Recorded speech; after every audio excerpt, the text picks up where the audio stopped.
The Tale of Squirrel Nutkin by Beatrix Potter. This is a tale about a tale that belonged to a little red squirrel, and his name was Nutkin. He had a brother called Twinkleberry, and a great many cousins. They lived in a wood at the edge of a lake. In the middle of the lake there is an island covered with trees and nut bushes, and amongst those trees stands a hollow tree, which is the house of an owl who's called Old Brown. One autumn, when the nuts were ripe and the leaves on the hazel bushes were golden and green, Nutkin and Twinkleberry and all the other little squirrels came out of the wood down to the edge of the lake. They made little rafts out of twigs, and they paddled away over the water to Owl Island to gather nuts. Each squirrel had a little sack and a large oar, and spread out his tail for a sail. They also took with them an offering of 3 fat mice as a present for Owl Brown, and put them upon his doorstep. Then Twinkleberry and the other little squirrels each made a low bow and said politely, "Old Mr. Brown, will you favor us with your permission to gather nuts upon your island?" But Nutkin was excessively impertinent in his manners. He bobbed up and down like a little red cherry, singing, riddle me, rot, rot, tote, a little wee man in a red, red coat, a staff in his hand and a stone in his throat. If you tell me this riddle, I'll give you a groat.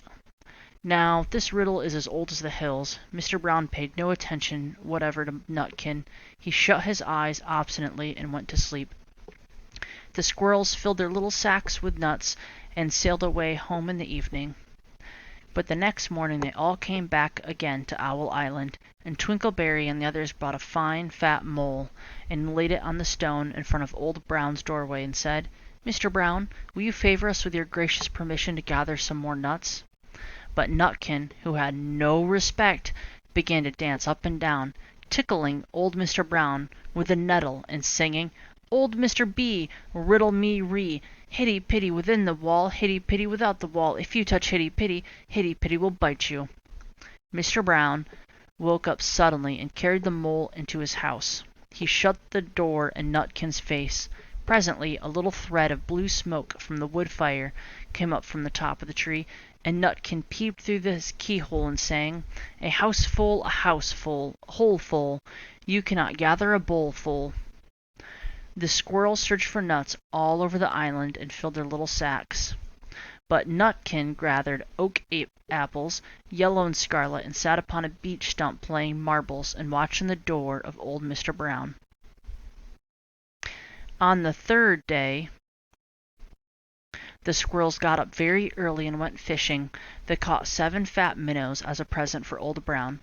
They paddled over the lake and landed near a crooked chestnut tree on Owl Island. Twinkleberry and 6 other little squirrels each carried a fat minnow, but Nutkin, who had no nice manners, brought no present at all. He ran in front singing, "The man in the wilderness said this to me, how many strawberries grow in the sea? I answered him as good as I thought, as many red herrings as grows in the woods." But old Mr. Brown took no interest in riddles, not even when the answer was provided for him. On the 4th day, the squirrels brought a present of 6 fat beetles, which were as good as plums and plum pudding for old Mr. Brown.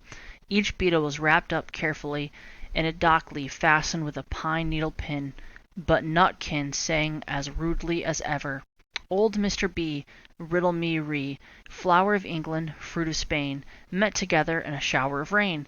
Put in a bag tied round with a string. If you tell me this riddle, I'll give you a ring." Which was ridiculous of Nutkin, because he had not got any ring to give old Mr. Brown. The other squirrels hunted up and down the nut bushes, but Nutkin gathered robin's pin cushions off a briar's bush, and he stuck them full of pine needle pins.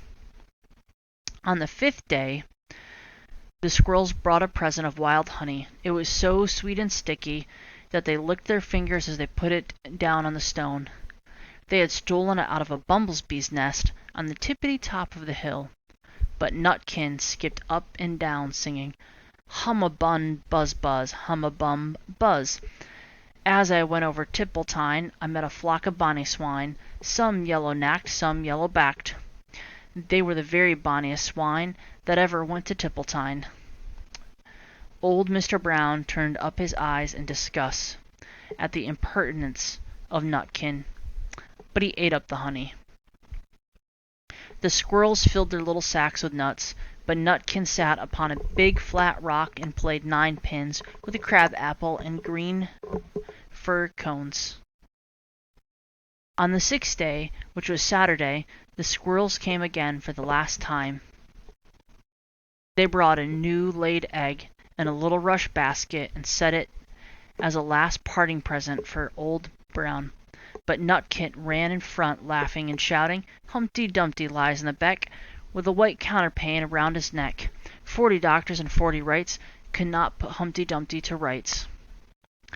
But now old Mr. Brown took an interest in eggs. He opened one eye and shut it again, but he did not speak.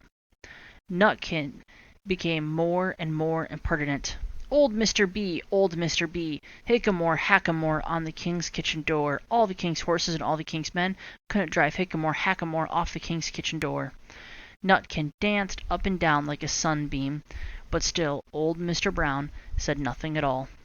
Nutkin began again.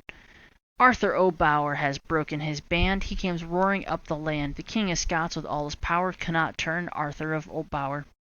Nutkin made a whirring noise to sound like the wind, and he took off running, jumped right on the head of Old Brown. Then all at once there was a flutterment and a scufflement and a loud squeak. The other squirrels scuttered away in the bushes. When they came back very cautiously, peeping around the tree, there was Old Brown sitting on his doorstep, quite still, with his eyes closed as if nothing had happened. But Nutkin was in his waistcoat pocket. This looks like the end of the story, but it isn't. Old Brown carried Nutkin into his house and held him up by the tail, intending to skin him, but Nutkin pulled so very hard that his tail broke in two, and he dashed up the staircase and escaped out of the attic window.